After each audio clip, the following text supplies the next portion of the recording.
Harris Faulkner in Battleground, Georgia, where early voting begins today. The Faulkner Focus anchor and outnumbered co-host moderating an all-women town hall with former President Trump. So now the flip side of this question with former President Trump and women voters. Hi, Harris. Tell us what we can expect and look forward to tomorrow. Hi there.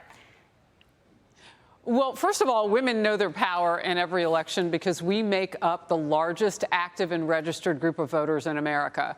But they also know that every issue is their issue and that they're not just specific things that you can tap women on the head and say, OK, we gave you that in terms of goodies.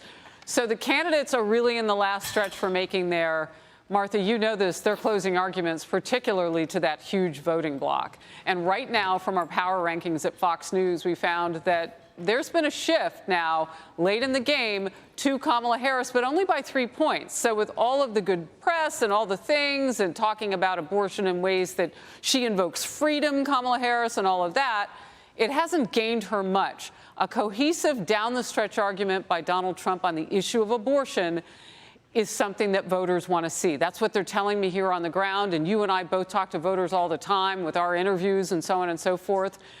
So it's going to be interesting. We will dig into that topic as well as the economy, right? And I see the left playing race card with black men, black voters, whatever. Yeah. The color is green. We're going to get into that. So I can't wait. A room full of women who are smart. I've been meeting some of them. I'm so excited. And he's in the hot seat. It's going to be good. You might say he's outnumbered. You could say that, and I bet you will say that tomorrow, and we're going to look forward to that. Speaking of what you just... I hadn't thought of it till now. I like it. It's a work in progress, all of us. So I like that. I think you should keep it in. Right. This is Joy Reid's, you know, to the point that you just made, which is a great one, Harris. Here's what she had to say about what she's seeing in the polls right now and this issue of black voters, Hispanic voters, women voters. Watch this. Have you noticed how sharply the polls have shifted in Trump's favor over the last couple weeks? With these claims that Trump is surging with black and Latino voters and leading in every single swing state, according to secret internal polls, despite all the Hitler talk. Yes, this race will be far too close. Because unfortunately, we do have a fascist groundswell in parts of this country, mainly among white men. I guess that's not a big surprise, Harris. You know what? You know what's... Yeah. No, not at all. And when she talks about fascism, are they discounting the fact that they took a man who actually at this point running against Trump had better numbers than Kamala Harris, Joe Biden, took him off the ticket and then put her on the ticket with no way for voters to even make a say in the primary season? They just popped her on, anointed her, and kept going through a coronation at the DNC convention, forgive me.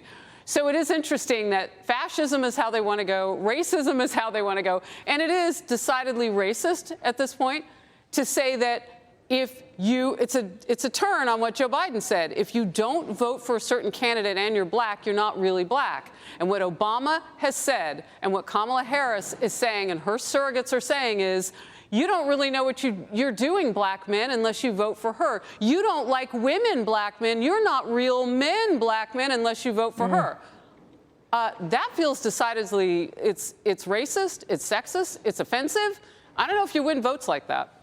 Harris, thank you so much. We are all looking forward to your town hall tomorrow at 11 o'clock with President Trump on the Faulkner Focus at 11 o'clock in Georgia. Room full of women ready to answer questions and ask questions, I should say, of former President Trump. So we're looking forward to that. My thanks to Harris Faulkner for joining us this afternoon. Hey, Sean Hannity here. Hey, click here to subscribe to Fox News YouTube page and catch our hottest interviews and most compelling analysis. You will not get it anywhere else.